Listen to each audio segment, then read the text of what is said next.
거대한 글로벌 네트워크의 근간을 이루는 철학이 어느 날 완전히 궤도를 수정한다면 과연 어떤 파장이 일어날까요? 아마 시스템 안팎으로 엄청난 격변이 일어날 겁니다. 그렇죠.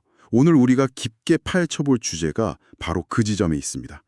이더리움 생태계가 2026년을 기점으로 단행하는 아주 흥미롭고 거대한 전략적 변화에 대한 내용이거든요. 네, 비털리 부테린이 제시한 새로운 비전이죠. 맞아요. 그 사이퍼펑크 원칙을 따르고 단순하며 검열 조항성을 강화한 이더리움. 영어로는 사이퍼펑크 프린시플스 넌 어글리 이더리움. 이름이 좀 길고 뭐랄까 상당히 철학적인 매력이 있는 비전이에요. 단순한 성능 개선을 넘어서 네트워크의 영혼 자체를 재설계하려는 시도로 보입니다. 우리가 오늘 다룰 여러 소스 자료들을 관통하는 핵심 키워드는 바로 강화, 즉 하드닝입니다. 하드닝이요? 네, 지난 몇 년간 이더리움이 속도나 수수료 문제를 해결하려고 롤업 같은 네트워크 바깥의 확장에 집중했다면 이제는 방향이 다릅니다. 프로토콜의 뼈대 자체를 그 어떤 외부 압력이나 검열에도 흔들리지 않게 구조적으로 단단하게 만들겠다는 거죠. 외부 압력을 아예 원천 차단하겠다는 거네요? 그렇습니다. 그래서 오늘 우리는 단순히 네트워크가 빨라진다 이런 기술적인 이야기가 아닙니다. 네트워크가 어떻게 권력의 개입을 막아내고 중립성을 지켜내는지 그 묵직한 미션을 분석해 볼 예정입니다. 지금 이 방송을 듣고 계신 분들 한번 상상해 보세요. 우리가 매일 발생시키는 수많은 거래나 데이터들이 특정 거대 자본이나 규제기관의 입맛에 따라 조용히 필터링 될 수 있다면 어떨까요? 끔찍한 일이죠. 완전 끔찍하죠. 누군가의 허락을 받을 필요가 없는 진짜 자유로운 인프라를 유지하기 위해서 이더리움이 아예 구조적으로 검열을 불가능하게 만들려는 이 시점은 굉장히 의미심장합니다. 네, 아주 중요한 변곡점입니다. 자, 이 내용을 한번 제대로 파헤쳐보죠. 본질적인 질문부터 던져볼게요. 이더리움 생태계는 그동안 철저하게 롤업과 L2 중심의 로드맵을 막 밀어붙여왔잖아요. 네, 확장이 최우선 과제였으니까요. 그런데 왜 갑자기 생태계의 방향키를 휙 돌려서 이 사이퍼펑크 원칙과 검열 저항성 강화라는 초기 철학으로 강하게 회귀하려는 걸까요? 롤업 중심 전략이 트래픽을 분산시키고 수수료를 낮추는 데는 분명 성공적이었습니다. 하지만 그 이면에서 발생한 한계점들이 생태계 내부에서 아주 심각하게 대두되었거든요. 파편화 문제 같은 건가요? 맞습니다. L2 네트워크들이 거대해지면서 역설적으로 유동성이나 유저 기반이 파편화되는 현상이 일어났죠. 그리고 무엇보다 각 롤업의 시퀀서들이나 L1 블록 빌더들이 트랜잭션을 처리하는 과정에서 네트워크 본연의 가치인 중립성이 훼손될 수 있다는 위기감이 컸습니다. 아, 누가 거래를 올리고 내릴지 결정하는 과정에서요. 네, 게다가 경쟁 체인들이 단일 상태 머신으로서의 효율성을 미기로 점유율을 계속 늘려가는 상황이잖아요. 그렇죠. 치열하죠, 요즘. 그래서 이더리움은 단순히 확장에만 매몰될 것이 아니라 L1 본연의 역할, 즉 절대적으로 신뢰할 수 있는 단단하고 중립적인 베이스 레이어로서의 정체성을 굳혀야만 생존할 수 있다는 결론에 도달한 겁니다. 베이스 레이어가 흔들리면 그 위에 쌓아 올린 수많은 L2 생태계도 결국 모래성이 될 수밖에 없다는 거군요. 정확합니다. 뿌리가 튼튼해야죠. 그렇다면 비탈릭이 말하는 그 논 어글리, 즉 추하지 않은 이더리움이라는 비전은 구체적으로 어떤 접근 방식을 취하고 있나요? 이 거대한 철학적 전환을 하려면 지금 전 세계에서 팽팽 돌아가고 있는 메인넷을 바닥부터 갈아엎을 수는 없을 텐데요. 이걸 좀 더 큰 그림과 연결해보면 여기서 등장한 현실적인 해법이 바로 볼트온 방식입니다. 볼트온이요? 덧붙인다는 뜻인가요? 네, 맞습니다. 기존 체인을 멈추거나 붕괴시키지 않고 새로운 메커니즘을 프로토콜 위에 추가로 결합하는 전략입니다. 아, 그러니까 이미 수많은 사람들이 살고 있는 거대한 마철로를 막 부수고 다시 짓는 게 아니라 네, 철거 없이 진행하는 거죠. 그 핵심 뼈대에다가 아주 튼튼한 초합금 강철 프레임을 덧대서 용접하는 거네요. 지진이 와도 안 무너지게요. 아주 훌륭한 비유입니다. 이 전략의 양대축은 프로토콜을 외부 공격으로부터 더 단단하게 만드는 하더 이더리움과 복잡성을 줄이고 시스템을 가볍게 유지하려는 리너 이더리움으로 나뉩니다. 이 두 가지가 동시에 진행되면서 점진적으로 네트워크를 탈바꿈시키는 겁니다. 뼈대에 초합금 프레임을 덧댄다는 게 진짜 흥미롭네요. 그렇다면 그 공사 중에서도 2026 이더리움 로드맵의 핵심이자 검열 저항성의 심장이라고 불리는 포실에 대해서 본격적으로 파헤쳐보죠. 네, EIP 7805로 제안된 기능이죠. 맞아요. 그래서 이게 다 무슨 의미일까요? 포실이라는 게 기존 체제에서 블록 빌더들이 가지고 있던 권력 구조를 어떻게 바꾸는 건가요? 기존 구조의 가장 큰 취약점을 먼저 보셔야 합니다. 블럭 생성자, 즉 빌더들이 어떤 트랜잭션을 블럭에 넣을지 뺄지 결정할 수 있는 재량권을 너무 많이 쥐고 있었다는 점이 문제였죠. 자기들 맘대로 거래를 막 누락시킬 수 있었다는 거네요? 네. 수익성을 극대화하기 위해서 혹은 특정 국가의 규제를 피하기 위해서 멤플에 있는 특정 트랜잭션들을 고의로 누락시키는 검열이 가능했습니다. 포실은 이 문제를 프로토콜 레벨에서 포크 선택 규칙을 통해 강제적으로 해결합니다. 강제적으로요? 어떻게 이게 가능하죠? 무작위로 선정된 검증자 위원회가 현재 멤플에 대기 중인 유효한 트랜잭션들을 모아서 포함 리스트, 즉 인클루전 리스트를 작성합니다. 그러면 블럭을 제한하는 자는 반드시 무조건 이 리스트에 있는 트랜잭션을 블럭에 포함시켜야만 합니다. 만약에 빌더가 나는 그 리스크 싫어 하면서 예전처럼 자기 입맛대로 블록을 구성해서 올리면 어떻게 되나요? 여기서 매력적인 포인트는 그 블럭이 합일 레이어에서 유효하지 않은 것으로 간주되어서 체인에서 즉각 탈락되어 버린다는 겁니다. 아예 포크시켜서 버린다는 거군요. 얄짤없네요. 맞습니다. 프로토콜 자체가 이 트랜잭션들을 무조건 포함하지 않으면 네가 만든 블럭은 버려질 것이다 라고 수학적이고 시스템적인 강제를 부여하는 거죠. 와, 그러니까 포실이 검열 저항성의 심장이라고 불리는 거네요. 네, 특정 주소에서 출발한 거래나 프라이버시가 강하게 적용된 트랜잭션이라도 이 포함 리스트에 오르는 순간 그 어떤 거대 빌더라도 임의로 배제할 수 없는 강력한 방패가 생기는 겁니다. 프로토콜이 검열하라는 주체를 네트워크 밖으로 가해 튕겨내버리다니 진짜 사이퍼펑크적인 발상이에요. 정말 구조적인 혁명이죠. 그런데 여기서 정말 흥미로운 부분은요. 이 포실이라는 거대한 방패와 완전 찰떡궁합의 시너지를 내는 또 다른 핵심 제안이 있다는 겁니다.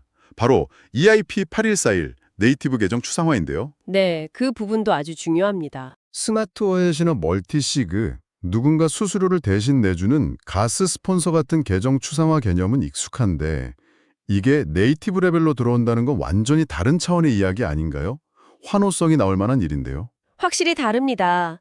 지금까지의 계정 추상화는 별도의 스마트 컨트랙트 인프라나 복잡한 외부 릴레이어 시스템에 의존해야 했거든요. 하지만 8141을 통해 이 기능들이 프로토콜의 기본 기능으로 흡수되면 이야기가 달라지죠. 기본 탑재가 되는 거네요. 네.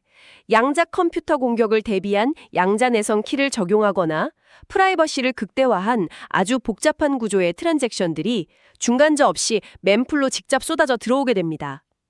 바로 이 지점에서 앞서 말씀드린 포실과의 결합이 강력한 빛을 발하게 되고요. 어떤 식의 시너지가 나는 거죠? 고도로 프라이버시가 보호되거나 구조가 복잡한 트랜잭션들은 과거 빌더들에게는 기피 대상 1호가 되거나 검열의 타겟이 되기 아주 싫었습니다. 아, 귀찮거나 위험해 보이니까 빌더들이 빼버렸겠군요. 맞습니다. 하지만 포실이 도입된 환경에서는 이런 혁신적인 트랜잭션들이 아무런 제약 없이 매끄럽게 포함 리스트에 등재되고 강제적으로 블록에 새겨집니다. 사용자 경험을 극대화하는 기술이 검열의 두려움 없이 마음껏 꽃피울 수 있는 완벽한 워크플로우가 만들어지는 거죠. 퍼즐 조각이 아주 딱딱 맞아떨어지네요. 그런데 이 거대한 아키텍처 변화가 모두 2026년이라는 한 해에 몰려있다는 게 놀랍습니다. 일정이 아주 빡빡하죠. 네, 타임라인을 보면 이더리움 재단이 얼마나 공격적으로 이걸 밀어붙이는지 알 수 있어요. 2026년 상반기에 글램스타댐, 그리고 하반기에 해고타 업그레이드로 이어지는데 이게 구체적으로 어떤 구조로 짜여 있나요? 2026년의 로드맵은 크게 세 가지 핵심 트랙으로 나뉘어 동시에 진행됩니다. 첫째는 가스 한도 증량과 L1 기반의 확장을 다루는 스케일 트랙이고요. 체급을 키우는 거네요. 네. 둘째는 방금 언급한 계정 추상화와 같은 사용자 경험 개선, 즉 임프로브 UX입니다. 그리고 셋째가 바로 포실을 중심으로 한 하든 더 L1, 즉 검열 저항성과 보안 강화입니다. 스케일, UX, 하드닝, 이 세 가지가 맞물려 돌아가는군요. 그렇습니다. 상반기 글램스터덤 업그레이드에서는 주로 첫 번째와 두 번째 트랙에 집중해서 네트워크 기본기를 다지고요. 하반기 해고타 하드포크에 이르러서 마침내 포실이 메인넷에 투하되면서 검열 저항성을 완성하는 연대기로 짜여 있습니다. 1년에 2번이나 대규모 하드포크라니 생태계가 정말 역동적으로 움직이네요. 그런데 여기서 약간 의문이 드는 게 하나 있어요. 어떤 부분인가요? 아까 이 궤도 수정의 또 다른 축이 프로토콜을 가볍게 만드는 리너 이더리움이라고 하셨잖아요. 네, 리너 비전 말씀이시군요. 네.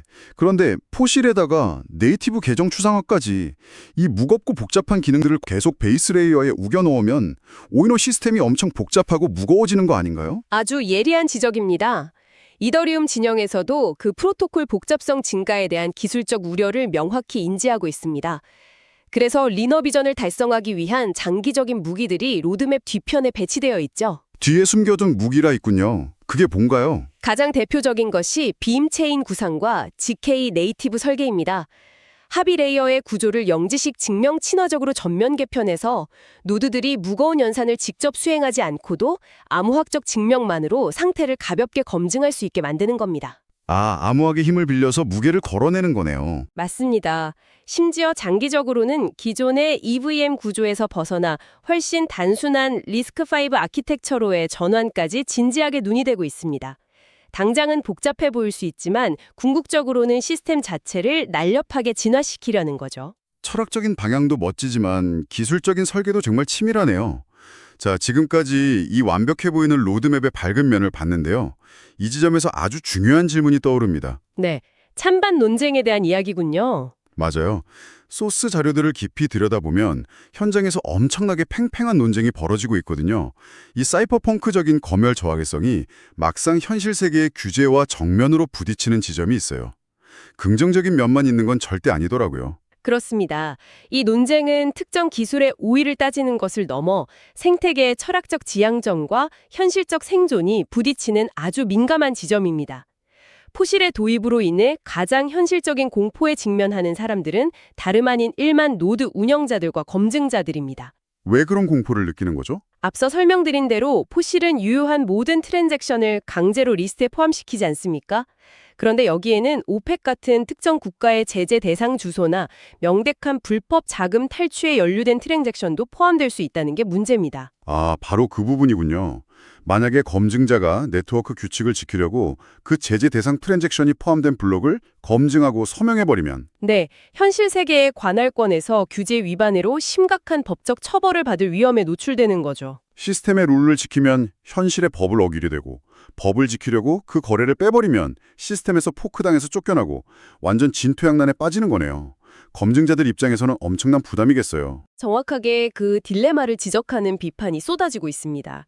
사이퍼펑크 철학을 옹호하는 쪽에서는 인터넷의 중립성을 위해 어떠한 검열도 거부해야 한다고 주장하지만 현실을 우려하는 쪽에서는 이런 강제가 선의의 밸리데이터들에게 너무 큰 사법 리스크를 지운다고 맞서고 있죠. 아까 제가 제기했던 기술적 복잡성 우려도 다시 튀어나오겠네요. 맞습니다. 기능이 계속 추가되면서 유지보수 비용이 감당할 수 없이 커질 수 있다는 비판도 큽니다. 베이스 레이어가 무거워지면 개인 밸리데이터가 감당하기 어려워지고 결국 거대 자본을 갖춘 소수만이 살아남을 거라는 경고도 자료 곳곳에 나타나 있습니다. 자, 지금 듣고 계신 분들께 이 지점에서 명확히 안내를 하나 드리고 싶습니다. 저희는 지금 검열 저항성이 무조건 옳다거나 반대로 규제 준수가 정답이라고 주장하는 것이 아닙니다. 네, 저희는 철저히 중립적인 입장에서 소스 자료에 나타난 충돌을 전달해드리고 있습니다. 맞습니다. 이 기술적이고 철학적인 충돌을 있는 그대로 보여드려서 지금 듣고 계신 여러분이 직접 이 사안의 무게감을 판단할 수 있도록 돕는 것뿐입니다. 저희는 어떤 진영의 편도 들지 않는다는 점을 꼭 기억해 주세요. 훌륭한 포인트입니다. 기술의 진화는 결국 어떤 가치를 시스템에 이식할 것인가 하는 치열한 사회적 합의 과정이니까요. 자, 오늘의 심층 분석을 마무리하면서 핵심을 한번 요약해볼까요? 네, 전체적인 그림을 한번 짚어주시면 좋겠어요. 2020년 이더리움 로드맵, 즉 이더리움 is going hard라는 이 선언의 진짜 메시지는 명확합니다. 단순히 L2에 의존해서 덩치를 키우는 걸 넘어서 프로토콜의 심장부인 L1, 메인넷에 검열 저항성, 중립성, 보안을 직접 새겨 넣겠다는 확고한 의지입니다. 롤업 중심 전략의 한계를 인정하고 베이스 레이어를 강하게 굳히겠다는 거군요. 그렇습니다. 파편화와 중립성 훼손에 방치하지 않고 진정한 탈중앙화 네트워크로 살아남기 위한 아주 결연한 결단이라고 볼 수 있죠. 오늘 정말 밀도 높은 대화였네요. 이제 분석을 마치면서 여러분이 각자의 일상으로 돌아가셨을 때 스스로 탐구해볼 만한 묵직한 화두를 하나 던져드리고 싶습니다. 어떤 질문인가요? 만약에 이더리움이 포실 같은 메커니즘을 통해서 기술적으로 완벽한 검열 저항성을 달성했다고 한번 상상해 보세요.